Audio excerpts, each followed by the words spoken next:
Kami berterima kasih buat kasih setia Tuhan dalam hidup kami. Tidak pernah berubah. Yesus Kristus tetap sama. Baik kemarin, hari ini, dan sampai selama-lamanya. Kasih-Mu yang tidak berubah, yang selalu mau untuk tolong kami, yang selalu menciptakan alasan untuk hadir bagi setiap pergumulan kami. Tapi yang kuasanya juga tetap sama. Sehingga menghadapi persoalan yang sulit seperti apapun, kuasa-Mu tetap sama bagi kami. Kuasa yang sama ini yang dapat menyelesaikan masalah yang berbeda, masalah yang begitu kompleks. Terima kasih Tuhan, karena itu kami buka hati pagi ini.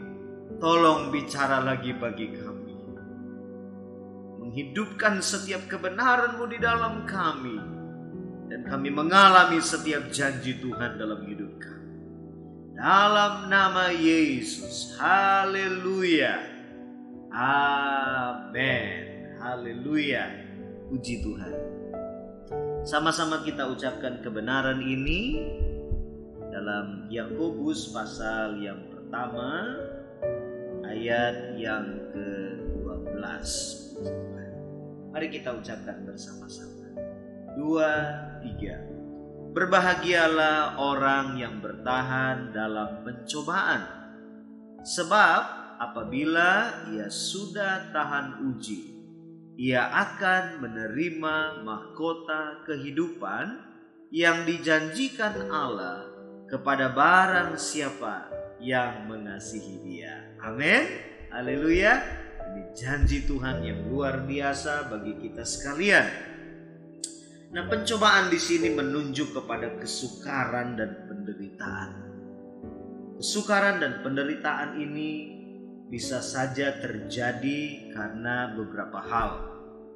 Surat Yakobus mencatat bahwa penderitaan, kesukaran yang kita alami itu bisa terjadi karena ulah kita sendiri. Dalam ayat yang ke-14 dijelaskan di sana, tetapi tiap-tiap orang dicobai oleh keinginannya sendiri, karena ia diseret dan dipikat olehnya. Jadi keinginan kita itu bagus. Siapa yang tidak ingin untuk menikmati hal-hal besar dalam hidup ini? Semua orang ingin. Bahkan ketika anak-anak kita sudah mulai bertumbuh dengan baik, mereka sudah tahu apa itu yang baik, apa yang jahat. Orang tua sering bertanya, apa cita-citamu? Kalau dia lihat papinya punya pekerjaan, punya aktivitas keseharian, begitu tertata dengan baik, terkelola dengan baik, dia ngefans sama papanya. Dia bilang, cita-cita saya sama dengan papa. Dia lihat mamanya, wah bagus sekali penataan waktunya. Mamanya sibuk, mamanya punya penghasilan yang bagus. Ketika ditanya apa cita-citamu kelak, pengen jadi seperti mama. Dia datang di sekolah, dia lihat guru ngajarnya bagus. Apa cita-citamu? Ingin jadi guru mata pelajaran apa gitu, ya kan? Semua kita punya cita-cita, punya keinginan tentunya. Dan keinginan ini bagus sekali. Kalau orang sudah tidak punya keinginan lagi, wah itu sudah tidak punya semangat hidup lagi. Jadi keinginan itu baik. Tapi firman Allah berkata bahwa tetapi tiap-tiap orang dicobai oleh keinginannya sendiri. Nah itu sebabnya dalam setiap keinginan kita harus memilah. Tidak semua keinginan kita harus turuti. Sekali lagi, tidak semua keinginan kita harus kita turuti. Tetapi keinginan untuk dekat kepada Tuhan, itu yang harus kita utamakan. Amin. Kadang-kadang anak-anak itu tidak yakin kalau kita orang tua tidak punya duit. Tapi kita yang dewasa, tidak semua keinginan kita harus penuhi. Tetapi sekali lagi, keinginan untuk dekat dengan Tuhan, keinginan untuk bersandar kepada Tuhan, itu yang seharusnya kita penuhi. Tapi persoalan yang kedua, penderitaan atau kesukaran ini kadang bukan terjadi karena keinginan kita yang tidak terkelola dengan baik. Ada sebuah kisah di dalam Alkitab, Ayub yang pertama, ayat yang pertama dikatakan di sana, ada seorang laki-laki di tanah Uz bernama Ayub. Alkitab memberikan penegasan bahwa Ayub ini adalah seorang yang saleh, seorang yang jujur, seorang yang takut akan Allah, seorang yang menjauhi kejahatan. 4 hal ini mengkonfirmasi tentang keberadaan dirinya, bahwa semua keinginan dirinya dia tujukan kepada hidup menyenangkan Tuhan. Jadi okelah kalau kita berkata kita sudah salah karena keinginan kita yang tidak bisa kita kelola dengan baik, menyebabkan kita ada dalam kesukaran di hari ini. Tapi jangan kita lupa, Ayub pun semua keinginan dirinya, semua keadaan dirinya yang berhubungan dengan hal-hal jasmani, dia tekan habis dan dia fokuskan hanya satu kerinduannya, menyenangkan hati Tuhan. Makanya dia bisa masuk dalam kategori sebagai orang yang saleh, jujur, takut akan Allah, menjauhi kejahatan. Luar biasa. Tapi orang seperti Ayub satu saat menghadapi pencobaan kehidupan juga. Jadi hal yang pertama, penderitaan dan kesukaran itu bisa terjadi karena keinginan diri kita yang tidak terkelola secara baik. Tapi persoalan yang kedua itu muncul juga. Sekali lagi, penderitaan dan kesukaran itu bisa terjadi dalam hidup kita. Karena apa? Karena pencobaan. Sesuatu yang digerakkan oleh keinginan besar dari sang iblis untuk menggagalkan anak-anak Tuhan. Walaupun hal itu terjadi, jangan kita lupa. Hari ini kita dipesankan oleh Tuhan melalui firman-Nya, berbahagialah orang yang bertahan. Amin. Bertahan dalam apa? Dijelaskan di sini. Bertahan dalam pencobaan. Alias keinginan kita tidak dipersoalkan oleh Tuhan. Walaupun secara kontekstual dijelaskan di sana bahwa tiap-tiap orang dicobai oleh keinginannya sendiri.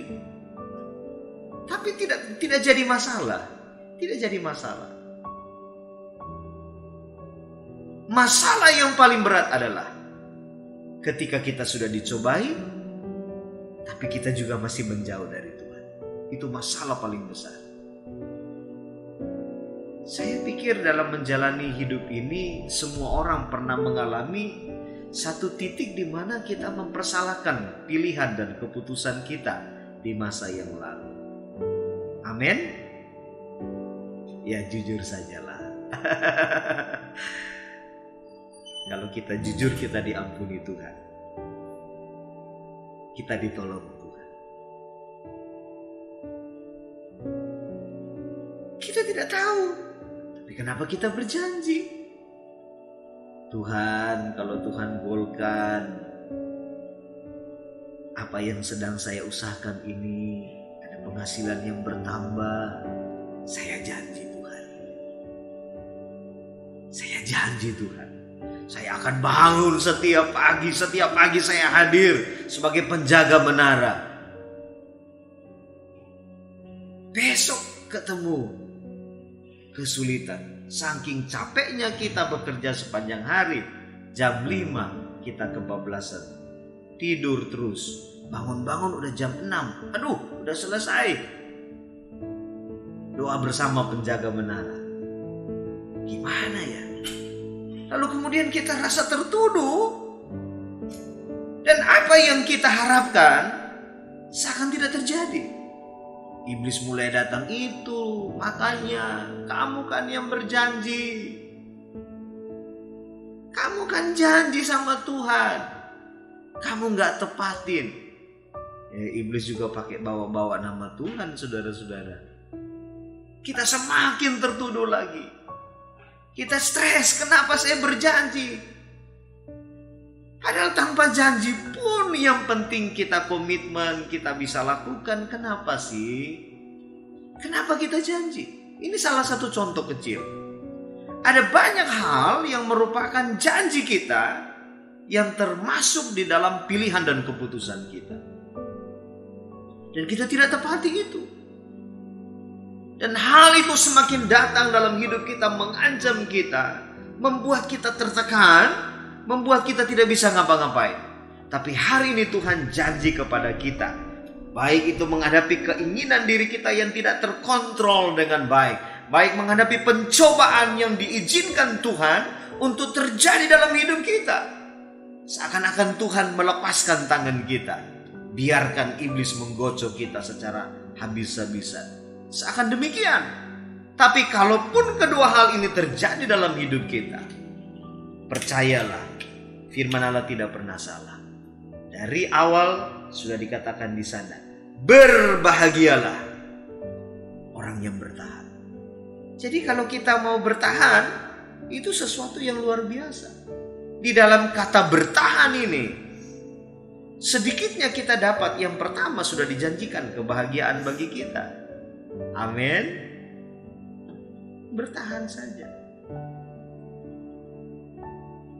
Seorang anak ketika dia masuk sekolah, dia senang sekali. Dia pakai baju sekolah, pakai baju SD. Hari pertama dia pergi ke sekolah senang banget karena dia rindukan hal itu.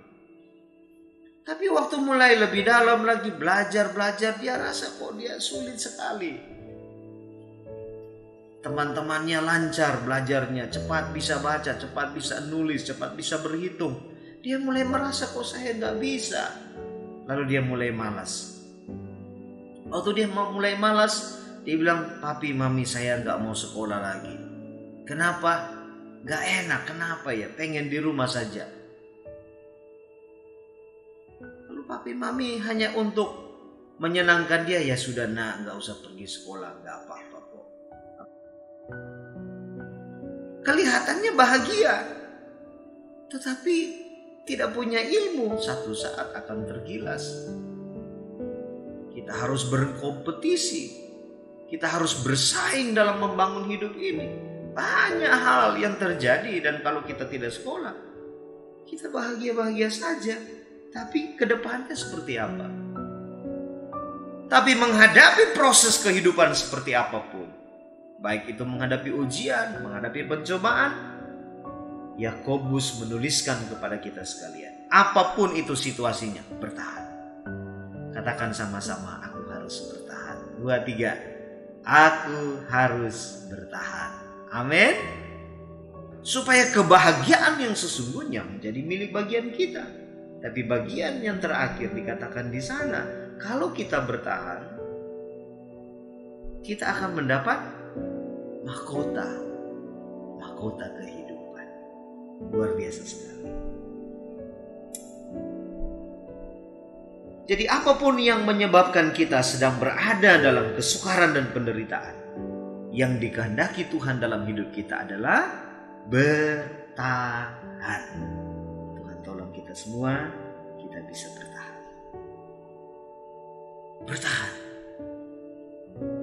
Dalam kondisi seperti ini gimana bisa bertahan? Oh, bisa. Menghadapi masalah dalam hidup kita pun demikian. Untuk bertahan aja di masa sekarang, itu bukan hal yang gampang.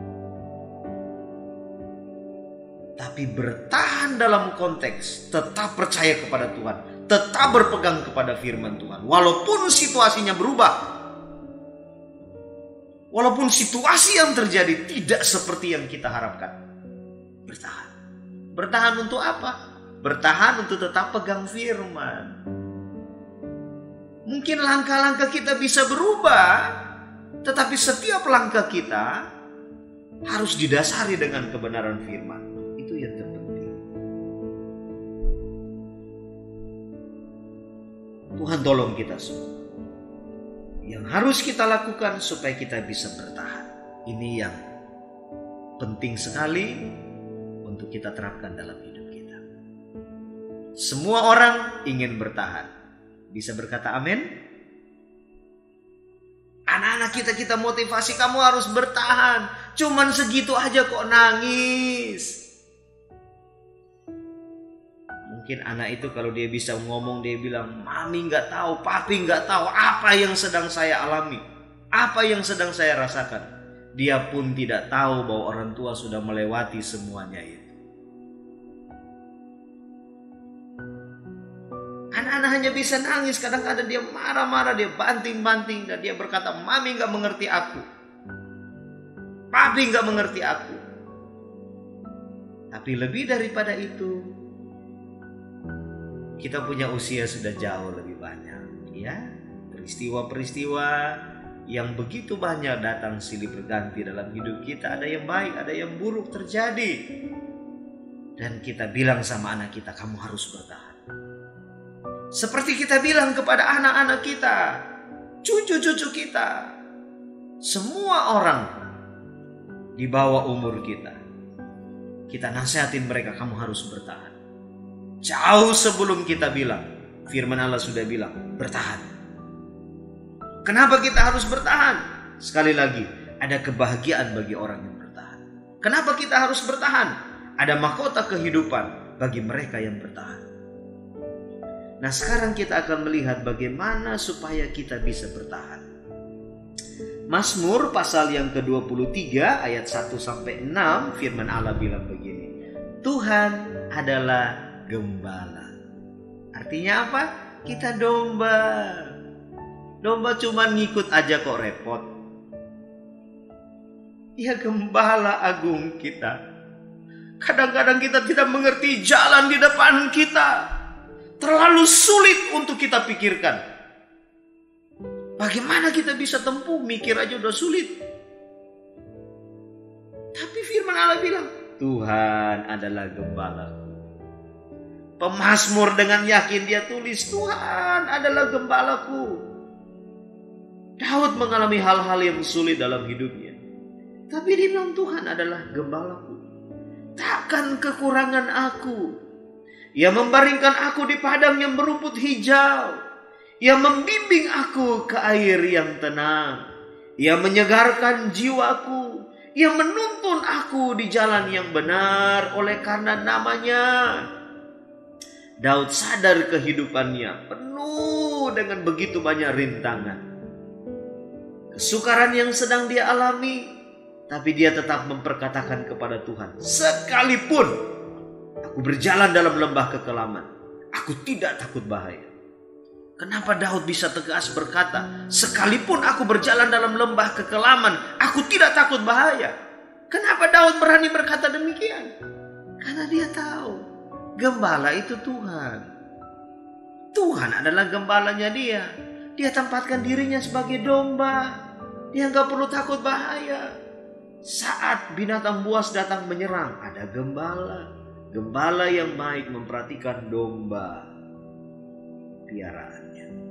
Sebab engkau besertaku. Gembala yang baik selalu ada beserta dengan domba-dombanya. Gadamu dan tongkatmu itulah yang menghibur aku. Kadang-kadang kita lupa gada dan tongkat Tuhan ini. Tuhan adalah gembalaku, semua yang enak-enak akan saya alami. Tapi kita lupa ada tongkat sang gembala. Ketika kita mulai nyasar, kita tidak berjalan di relnya sang gembala agung kita. Tongkat gembala diarahkan kepada kita. Kita rasa kok kita mau diatur. Apalagi kita yang sudah mulai merasa banyak usia kita dan banyak peristiwa kita sudah lewati, kadang-kadang kita merasa lebih pintar dari Tuhan. Amin atau amin? Tuhan bilang nurut saja. Enggak, Tuhan, menurut teori ini berkata demikian. Disiplin ilmu saya berkata demikian. Pengalaman hari kemarin pakai resep seperti ini. Enak rasanya. Semua dikagumin orang. Wah, hebat sekali.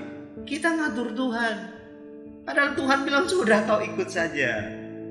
Di depan ada badai. Badai seperti apapun akan ku terjang. Kita rasa lebih hebat.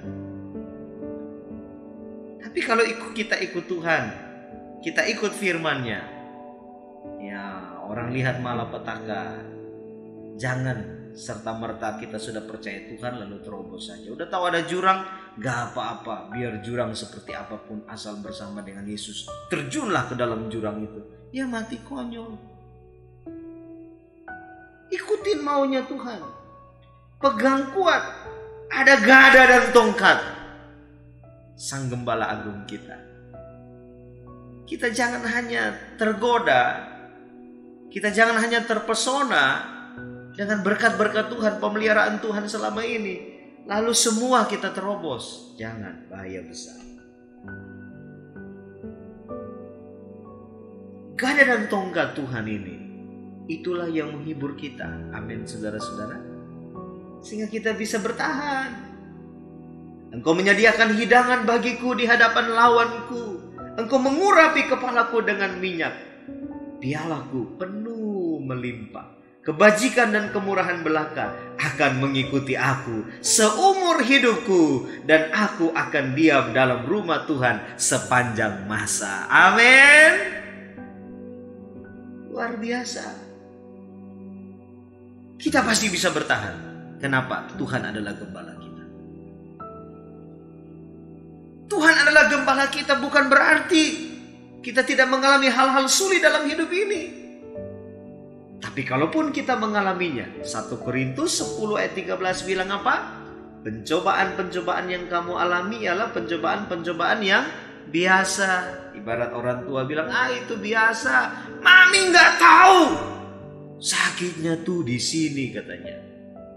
Sakit sekali. Papi nggak tahu. Dengar baik-baik. Itu hal yang biasa. Yang bilang biasa ini bukan papi mami. Yang bilang biasa ini Tuhan. Amin. Itu hal yang biasa. Tapi kalaupun kita mengalaminya, ingat bagian yang terakhir dikatakan, sebab Allah setia. Haleluya. Kita harus bertahan. Kenapa? Allah itu setia. Kita pasti bisa bertahan. Kenapa? Pencobaan-pencobaan yang kita alami itu biasa. Kita bisa bertahan. Kenapa? Karena Dia sendiri yang akan memberikan kekuatan kepada kita. Firman Allah dengan jelas berkata, dan waktu kamu dicobai, Ia akan memberikan kepadamu jalan keluar sehingga kamu dapat menanggungnya. Amin. Berat rasanya. Marah-marah terhadap diri. Kalau diri sendiri aja dimarahin, gimana dengan orang lain? Orang lain bisa dikambing hitamkan. Roma 8 ayat 28. Kita tahu sekarang bahwa Allah turut bekerja dalam segala sesuatu untuk mendatangkan kebaikan bagi mereka yang mengasihi Dia, yaitu bagi mereka yang terpanggil sesuai dengan rencana Allah. Jadi kalau kita menghadapi hal yang tidak enak dalam hidup ini, percayalah saudara-saudara, Allah turut bekerja di dalamnya. Karena itu tetap bertahan. Tuhan Yesus memberkati kita semua. Haleluya. Kami datang kepadamu ya Tuhan. Kami belajar untuk percaya padamu. Terpujilah namamu kekal selama-lamanya. Kami bangga kami punya Tuhan Yesus. Kami bangga kami punya Allah yang hidup. Kami bangga kami punya sumber kehidupan itu. Sehingga waktu kami dicobai, sekalipun kami tahu ada jalan keluar bagi kami. Ada kekuatan, ada damai sejahtera, ada pertolongan bagi para penjaga menara. Terima kasih. Kini kami datang kepadamu dan kami berdoa, tanamkan firman-Mu dalam setiap kami. Biarlah kebenaran ini membuat kami semakin mengalami kemenangan-kemenangan Tuhan dalam hidup ini. Kini kami datang padamu dan kami berdoa bagi negeri kami. Berkatilah Indonesia. Berkatilah hamba-hamba Tuhan yang ada di negara Kesatuan Republik Indonesia ini. Kami berdoa bagi semua orang percaya yang ada di Indonesia. Berkati. Baik jemaat Tuhan, baik hamba-hamba Tuhan yang melayani Engkau dan pekerjaan-Mu, berkati. Kami berdoa bagi para donatur yang membantu untuk Injil terus diberitakan ke seluruh tanah air ini. Dalam nama Yesus, berkati. Berkati bagi masyarakat dunia yang percaya kepada Tuhan. Pakai mereka untuk tetap bertahan dalam situasi seperti ini. Terima kasih. Kami memberkati setiap kota-kota, setiap provinsi yang ada di negara Kesatuan Republik Indonesia. Dalam nama Yesus, berkati Provinsi Nanggro Aceh Darussalam, Sumatera Utara, Sumatera Barat, Riau, Kepulauan Riau, Jambi, Bengkulu, Sumatera Selatan, Kepulauan Bangka Belitung, Lampung, berkati. Berkati provinsi daerah khusus. Berkati Jakarta. Tuhan tolong kota kami dalam nama Yesus. Dalam nama Yesus. Hari-hari ini ada demo. Tuhan, kami berdoa dalam nama Yesus. Tuhan jaga kota kami tetap aman. Ada banyak orang yang berdoa bagi kesejahteraan kota ini. Karena itu berkat-Mu buat Jakarta. Kami berdoa bagi Provinsi Banten, Jawa Barat, Jawa Tengah, Jawa Timur, Daerah Istimewa Yogyakarta, Provinsi Bali, Nusa Tenggara Timur, Nusa Tenggara Barat, Kalimantan Barat, Kalimantan Selatan, Kalimantan Tengah, Kalimantan Timur, Kalimantan Utara, Gorontalo, Sulawesi Barat, Sulawesi Selatan, Sulawesi Tenggara, Sulawesi Utara, Sulawesi Tengah. Berkati Provinsi Maluku, Maluku Utara, Papua, Papua Barat. Berkati. Terpujilah nama-Mu kekal selama-lamanya. Kami jalani hari ini bersama dengan-Mu. Ada kemenangan Tuhan atas kami. Kekasih-kekasih Tuhan, terimalah segala kelimpahan berkat dari Allah Bapa, cinta kasih dalam anak laki-laki, persekutuan oleh Roh Kudus, memimpin menyertai kita semua, mulai hari ini sampai Maranatha, Tuhan Yesus datang pada kali yang kedua. Terima segala kelimpahan berkat Tuhan, di dalam nama Tuhan Yesus Kristus. Haleluya. Amin. Amin. Haleluya. Puji Tuhan.